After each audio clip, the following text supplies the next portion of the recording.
So in Canada, we really are a knowledge-based community. We need to make sure we stay ahead of the curve on that. And the way to do that is to invest in research, to ensure that we have innovation that can then be taken through to, in our case, a corporate application on how you can invest better. And that is where we believe that research is really important.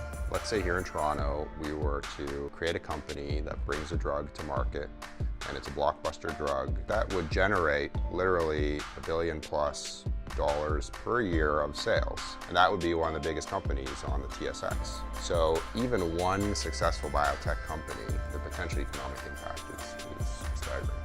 As we, as venture capitalists, think about risk reward, there's no way we would ever take on those super early risks. We're never going to fund basic research in a lab because who knows where it's going to go. That's the beauty of basic science. And so we would never make money, direct profits and returns from funding that work. So we need governments to fund that. What you don't see is venture capitalists funding broad-based research, and this is just like infrastructure of a nation, and why the government is really the only source of capital that can properly fund it and really bet for the long term.